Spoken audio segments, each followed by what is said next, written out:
Okay, देखिए, प्लेटो को हम लोग बिल्कुल इनिशियल लेवल से समझते हैं। क्या कहना चाह रहा है? फिलहाल एक कहानी देखिए। दो फोटो हैं, दोनों ही पिक्चर एक ही चीज को समझा रहे हैं। देखो, कहानी ये है,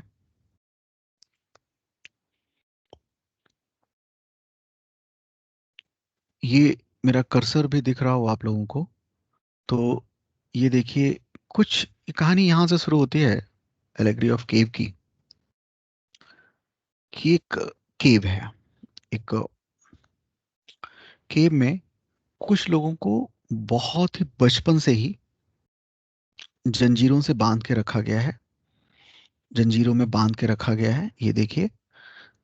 और कुछ ऐसा बंधा हुआ है, उनकी गर्दन भी बंधी है हाथ पैर के साथ साथ, कि वो गर्दन ज्यादा घुमा नहीं सकते, केवल सामने ही देख सकते हैं।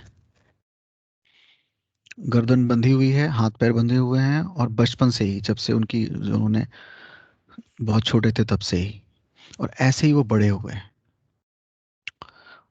गर्दन बंधी है और सामने की जो दीवार है इनकी, इस पर छवियां बनती हैं, इस पर शैडो बनते हैं। शैडो किस चीज के बनते हैं? इस केव के आगे आग जला के रखा हुआ है, और एथेंस में उस समय आपको पता ही है, बहुत सारे मूर्ति कला, मूर्ति बनाने का प्रचलन था। तो लोग घोड़े की, सैनिकों की, कुत्तों की मूर्तियां बना के ले जाते हैं। तो ये कर्सर आपको दिख रहा होगा, दिख रहा है कर्सर? मूर्तियां बना के ले जाते हैं। इस इस रोशनी की वजह से शैडो बनता है इस दीवार पर, और इस शैडो को ही देखते हैं ये कैदी, जो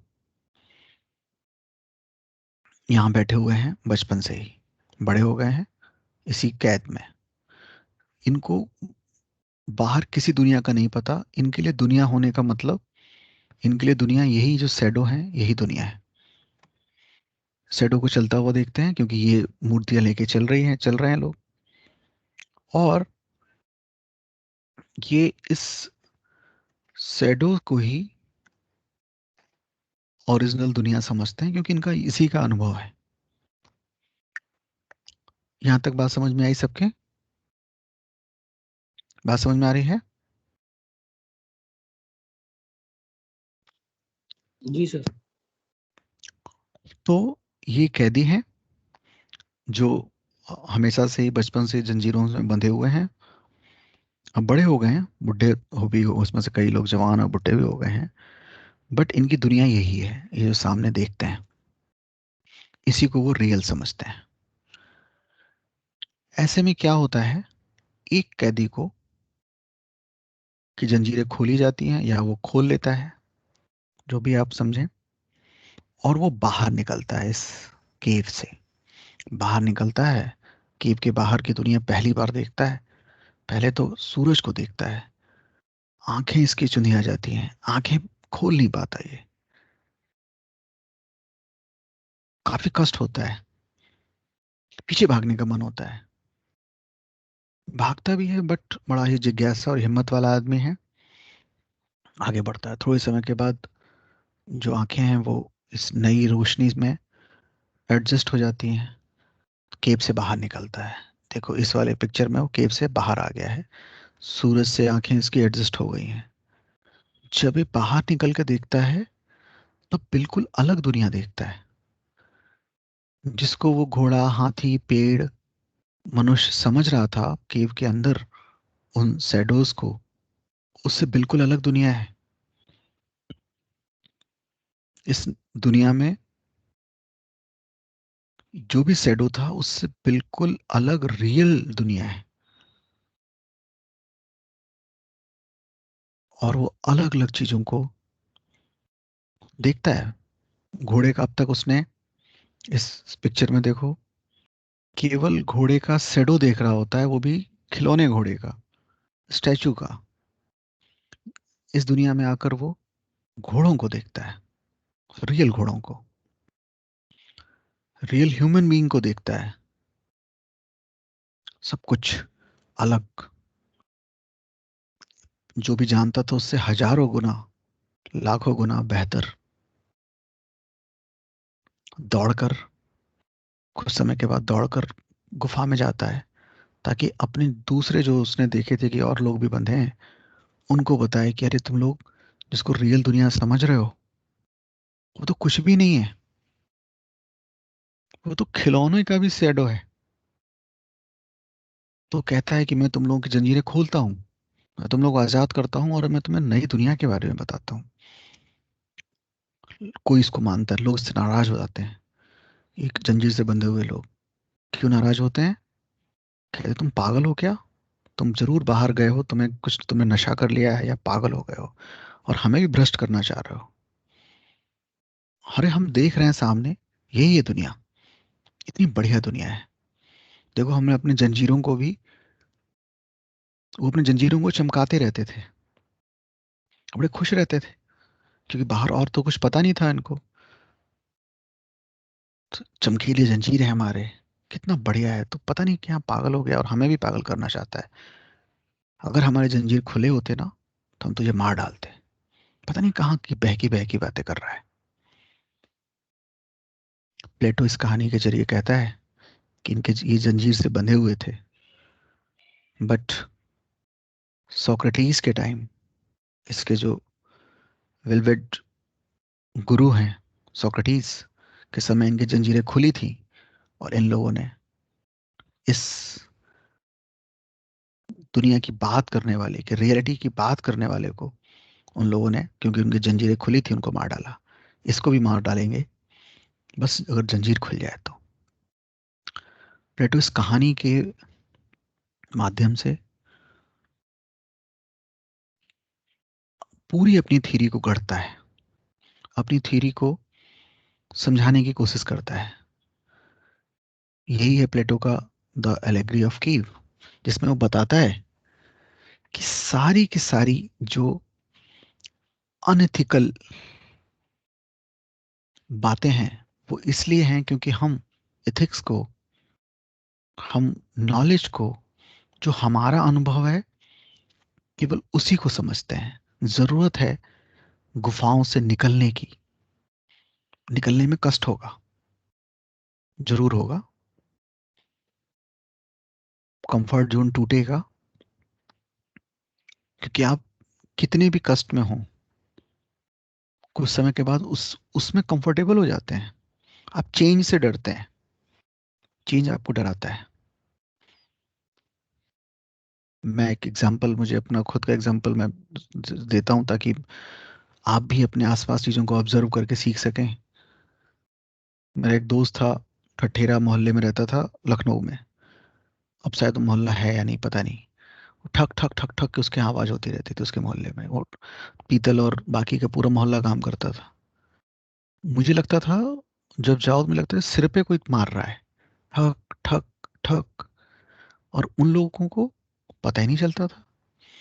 इसी तरह रेलवे स्टेशन के आसपास, रेलवे लाइन के आसपास जिन लोगों के घर होते हैं, अगर आपको आदत नहीं है, आप छत पे अपनी चारपाई पर डाल के सोइए, रात भर आपको ट्रेन और इंजन की विशल आपको जगाती रह सकती है, अगर आपको आदत नहीं है तो। बट उन लोगों को आदत है, उनको पता भी नहीं चलता, उनको सुनाई भी नहीं देता। हम कंफर्टेबल तो कहीं हो जाते हैं। देखो, हम और आप कितनी नरकीय जीवन में कंफर्टेबल हो गए, हो जाते हैं। वही बात कह रहा है प्लेटो। प्लेटो कह रहा है, प्लेटो जब अलग अलग जगह घूमा, तो उसने देखा कि हर कोई अपनी अपनी गुफाओं में कैद है, और अपनी गुफाओं में जो उनको अनुभव हो रहा है, उसी को सत्य मान रहे हैं, क्योंकि उनको बाहर की दुनिया का तो पता ही नहीं। हम पश्चिमी उत्तर प्रदेश, हरियाणा वगैरह में देखें, खाप पंचायत है। खाप में जो उनको ठीक लग रहा है, जो उनका अनुभव है, क्योंकि उन्होंने बाहर की दुनिया से कंपेयर किया ही नहीं, बाहर गए ही नहीं, तो खाप उन चीजों को भी इरेशनल ढंग से मान रहा है। आपने देखा, बीच बीच में न्यूज आती रहती है, ऑनर किलिंग, अपने ही बच्चों को, लड़के लड़कियों को मार डालते हैं, क्योंकि उनके हिसाब से वो ठीक है मार डालना। मार डालना एथिकल है। हम अपनी अपनी गुफाओं में हैं। हमारा केव कहता है कि इंफीरियर है फीमेल, मेल सुपीरियर है, हायरार्की में ऊपर है। कास्ट सिस्टम में मैं ब्राह्मण, क्षत्रिय, एक्स वाई जेड कहाँ कहाँ पैदा हुआ हूँ, ये उच्च बात है, ये ऊंची बात है। कोई शूद्र है, वो नीचे है। पता नहीं कितनी कितनी कितनी सी जो हमारी मान्यताएं हैं, पूर्व मान्यताएं, हमारे रिचुअल्स। रिचुअल्स कैसे बनते हैं? हमारे एक्सपीरियंस से बनते हैं, जो हम सुनते रहते हैं, हम हमें बताए जाते हैं ट्रेडिशंस। उनको बिना रैशनल देखे हम मानते रहते हैं। और ऐसे में अगर कोई बताने आए तो हम उसको मार डालते हैं या मारने की कोशिश करते हैं। प्लेटो ने तो नहीं, बट हम अपने अनुभव से जानते हैं। जीसस को, जीसस क्राइस्ट की बात कर रहा हूं मैं, हाथ खुले थे, मार दिया। ऐसे ही जैसे सोक्रेटिस के टाइम इन गुफा में चेन जो लोग हैं, इनके हाथ खुले थे तो सोक्रेटिस को मार दिया। हम मिडवल एज में देखेंगे, अरब कंट्रीज में कितने लोगों को मार दिया जो भी इस तरह के ज्ञान के प्रकाश की बात करते थे। हमें आपको मार डालेंगे। आप ही जाएं किसी ऐसे गांव में, पूर्वी उत्तर प्रदेश के गांव में चले जाएं, कोई 50 60 70 60 साल, 65 साल के बुजुर्ग से कहें कि अरे भाई लड़कियों को आज़ादी दीजिए कपड़े पहनने की, सोचने की, ये क्या आपने बिल्कुल बना रखा है। पता नहीं आपसे नाराज हो जाए और कोई मौका आ सकता है जिसपे आपको जान से भी हाथ धोना पड़े, क्योंकि वो बिल्कुल ठीक कर रहे हैं। उनके अनुभव में जो है वो बिल्कुल ठीक कर रहे हैं। हत्या करके भी वो बिल्कुल ठीक कर रहे हैं, क्योंकि कस्टम बचना जरूरी है। चाहे आपकी हत्या करना हो या अपने ही बच्चों की हत्या करना हो। ये वही गुफा में कैद लोग हैं। तो ये जो बेड़ियां हैं, बेड़ियां, ये जो चेन है, वो एक सिंबल है हमारे सोशल कस्टम्स का, हमारे एक्सपीरियंस का, हमारे इल्यूजन्स का, जिसको हम सत्य मानते हैं, जिसको हम ट्रुथ मानते हैं। ये सत्य होते नहीं है, बट क्योंकि हमारे अनुभव में यही आया, यही तो हम जानते हैं। मैं अक्सर एथिक्स पढ़ाते समय कहता हूँ कि कोई बलिया की, रायबरेली की, मऊ की, किसी किसी गांव की कोई लड़की हो, ठीक ठाक परिवार हो, संपन्न परिवार हो, उससे कहो कैसा जीवन है तुम्हारा, तो लगेगा है बहुत फर्स्ट क्लास है। पापा, मेरी 15 16 17 साल की एज हो गई है, पापा और भैया शादी देख रहे हैं, शादी होगी, सब बढ़िया बढ़िया, सब घोड़े पे सवार होके राजकुमार आएगा, अपना जीवन जी रहे हो, बहुत संतुष्ट है। कल्पना करें कि उसको, उसकी इच्छा तो बिल्कुल नहीं होगी, उसकी इच्छा के विरुद्ध जबरदस्ती उसको उठा के नॉर्वे या फिनलैंड या कोई भी नॉर्दर्न यूरोप की कंट्रीज में छोड़ दें 6 8 महीने बाद। उससे कहें, साल भर बाद कहें, जहां उसने स्वतंत्रता को, ज्ञान को, समझ को, फ्रीडम को एंजॉय किया हो, ह्यूमन होने को एंजॉय किया हो, तो नगण्य चांस है कि वो वापस बलिया के गांव में या छपरा के गांव में या रायबरेली के गांव में या उत्तर प्रदेश बिहार के किसी भी गांव में वापस आना चाहे। उसको वहां कहा जाए कि तुम्हारी यहाँ पे शादी हम आईएएस से करवा रहे हैं, कलेक्टर है, शायद कभी ना माने, कहीं क्या बेवकूफ़ी है। हमने सूरज को देख लिया है, ह्यूमननेस को देख लिया है, फ्रीडम का मतलब क्या है इसको देख लिया है। हम यहाँ पे अपने ढंग से जीवन जी पाते हैं, अगर 2 बजे भी रात में जरूरत है बाहर निकलने की तो हमें 1 मिनट भी सोचना नहीं पड़ता कि मैं सुरक्षित हूं या नहीं बाहर। मेरे कपड़े पहनने पर मुझे जज किया जाएगा क्या? मेरे करेक्टर को जज कर लिया जाएगा क्या? मेरे खास ढंग से बोलने या पहनने या जीवन जीने को कुछ लोग अपने ढंग से कुछ और मतलब निकाल लेंगे क्या, जो मेरे करेक्टर पे वो उस फ्रीडम को उसने जाना। अब वो वापस शायद वहां पर बहुत साधारण जॉब करके जीवन जीना बेहतर मानेगी, यहाँ पर किसी रिश्वतखोर कलेक्टर से जो दावा कर रहा हो कि हम 5 साल में तुम्हें 1,000 करोड़ रुपए कमा के देंगे, वो शायद या नहीं आएगी। क्यों? उसने उस बाहर की, यही जो केव से बाहर आया था, उसने उस दुनिया को देखा। इस दुनिया से बाहर आने का क्या तरीका है?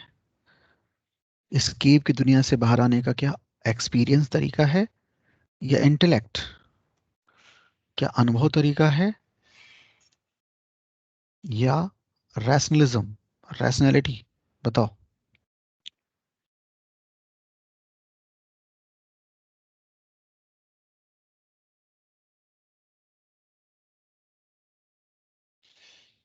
हम्म।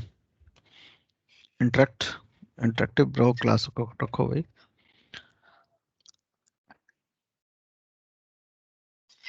Sir rationality. तो अकॉर्डिंग टू प्लेटो वो वो इंसान अनैतिक है, अनएथिकल है। हम दोष बहुत जल्दी किसी पे देते हैं, और हमारे सारे सुधार ना होने की वजह हम यही है कि हम दोष दूसरे पे देते हैं। प्लेटो कह रहा है वो व्यक्ति अनैतिक है, जो गुफा का कैदी है, जो कस्टम्स से जकड़ा हुआ है, जो अनुभव समाज से पाया है, उसने जो एक्सपीरियंस समाज से पाया है, उसकी अपनी बुद्धि से, रैशनलिटी से उसको एग्जामिन नहीं कर रहा।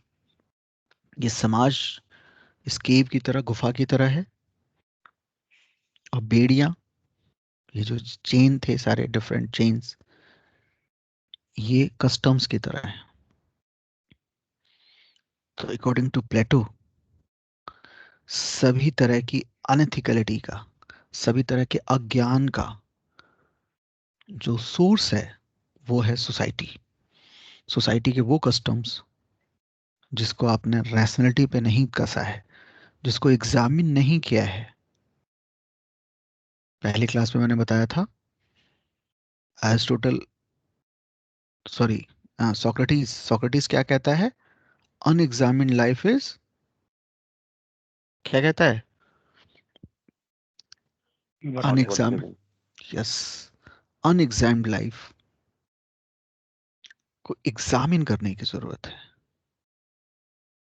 फिर आप देखेंगे, क्योंकि प्लेटो को मुझे बहुत और डिटेल में नहीं जाना है, सिलेबस से हम वैसे ही बाहर जा रहे हैं, तो आप देखेंगे प्लेटो, मैं बुद्ध में इसको कसर निकाल लूंगा जब मैं बुद्ध पढ़ाऊंगा। सारे हमारे जो दुख हैं वो मेंटल है, कोई भी दुख रियल है ही नहीं, सारे दुख मेंटल है।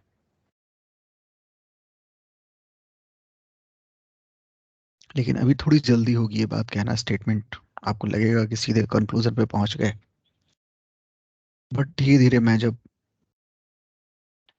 धीरे धीरे पकने वाली खिचड़ी है ये। प्लेटो को मैं यहाँ वहां पे फिर याद दिलाऊंगा जब मैं आपको बुद्धा फिलॉसफी या नागार्जुन पढ़ाऊंगा। नागार्जुन क्योंकि बहुत कम है सिलेबस में, बड़ी शिकायत है यूपीएससी के सिलेबस से, लेकिन ठीक है, उनको जाहिर सी बात है आपको ब्यूरोक्रेट बनाना है उनको। तो सारा जो स्रोत है, सोर्स है सभी तरह की अज्ञानता का, सभी तरह की अनैतिकता का, मतलब कि अनएथिकल और इग्नोरेंस का। इग्नोरेंस, अज्ञान, बहुत अच्छा शब्द है इग्नोरेंस। वो सारा का सारा कुछ समाज के उन अनएग्जामिन्ड कस्टम से आता है जिनको हम चमका रहे होते हैं। जैसे मैंने कहानी में बताया, ये अपनी बीड़ियों को चमकाते हैं और खुश होते हैं, क्या तेरी बीड़ी से ज्यादा चमक रही है मेरी बीड़ियां। बहुत कम गर्दन घूमती है, पर जितनी भी घूमती है उतने में भी अपनी बीड़ियां बीड़ियां चमका के खुश रहते हैं। हम भी रहते हैं। जो लोग अपनी बेटियों की या बच्चों की हत्या कर रहे होते हैं खाप की नीयत के नाम पर, या जो नहीं भी खाप के नाम पे कर रहे होते हैं, जो अपनी बच्चियों को कैपेबल कैपेसिटी उनके अंदर डेवलप नहीं कर रहे होते हैं कि वो एक इंडिविजुअल लाइफ जी सके, वो सब लोग एक्चुअल में, और उसको वो गर्व भी महसूस करते हैं। हम अक्सर गर्व महसूस करते हैं कि मेरी बहन, मेरी बेटी आंख उठा के बात नहीं करती किसी से, उसकी आवाज किसने नहीं सुनी होगी। और हम इसको चमकाते हैं बेड़ियों की तरह, जैसे बेड़ियां चमक रही हैं, जैसे ये कैदी चमका रहे थे। वहां पर ये कह रहा है, प्लेटो कह रहे हैं, प्लेटो किसी भी तरह की परंपराओं के समर्थक नहीं है, किसी भी तरह के कस्टम के समर्थक नहीं है, जब तक कि उसको रैशनैलिटी से एग्जामिन न कर लिया गया हो। एलेग्री ऑफ कीव, बिल्कुल। अब बात को समझें, अगर आप यहां तक समझ रहे हैं तो ये जो हमारा, ये जो दुनिया है, जिस दुनिया को हम जानते हैं, जो हमारे एक्सपीरियंस की दुनिया है, वो इन्हीं शैडो की दुनिया है। और रियल दुनिया जो इससे बेटर है, जो इससे हायर है, वो है फॉर्म्स की दुनिया, आइडियाज की दुनिया। वो है रिलम, रिलम मतलब क्षेत्र, देश। वो है रिलम ऑफ आइडिया, जहां पर ये सब चीजें जो भी हम देख रहे हैं उनकी ओरिजिनल कॉपी है। और यहां वाली जो एक्सपीरियंस की दुनिया है, उसकी शैडो है, उसकी वो फोटोकॉपी है। तो दो तीन बातें प्लेटो ने अपने इस पूरे एलेग्री के माध्यम से बताई, एलेग्री के थ्रू बताया। एक तो मैंने सोसाइटी की बात बताई कि सोसाइटी के अंदर के जितने भी आप अनएथिकल, अनैतिक चीजें देख रहे हैं, जो हमें अनुभव से और हमारे परंपराओं से आई हैं, तो इथिक्स के तौर पे हम इसको ये लिख सकते हैं। और मेटाफिजिक्स में देखें, क्योंकि आज मुझे मेटाफिजिक्स पढ़ानी है, मैं एपिस्टेमोलॉजी खत्म कर चुका हूं। मेटाफिजिकली देखें, मेटाफिजिक्स में हम क्या पढ़ते हैं, रियलिटी। तो ये अनरियल है हमारे एक्सपीरियंस वाली जगत, और रियलिटी जो है वो रिलम ऑफ आइडियाज या रिलम ऑफ फॉर्म्स में है। यहां तक बात समझ में आ रही है? तो मैं आगे की बात शुरू करूं, बताइए। ठीक है।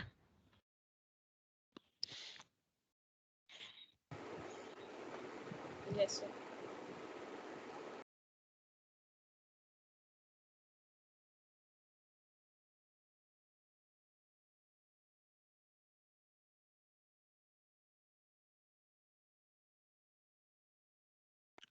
तो मैं एक मिनट इसको राइटिंग मोड पे कर देता हूं ताकि मैं लिख सकूं इसमें कुछ।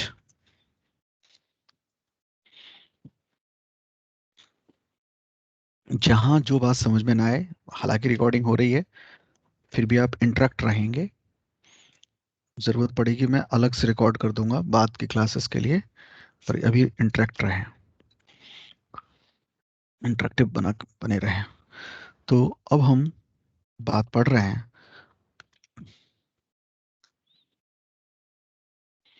प्लेटोज, अरे पेन को क्या हुआ?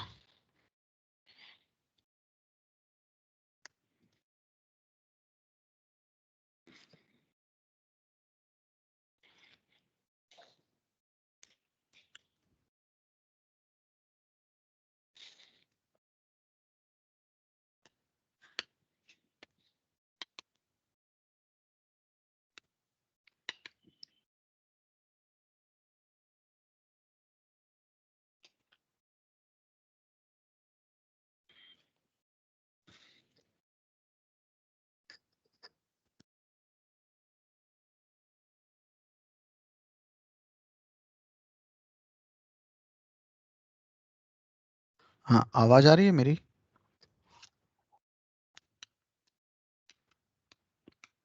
इस पे लिखा हुआ नहीं आ रहा। यस सर, आ रही।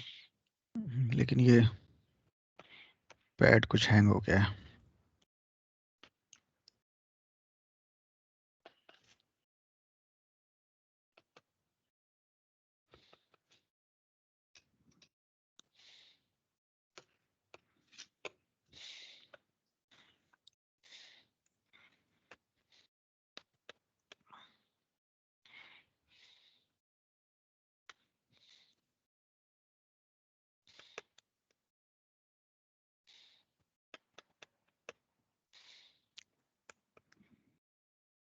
प्लीज वेट कीजिए इसमें।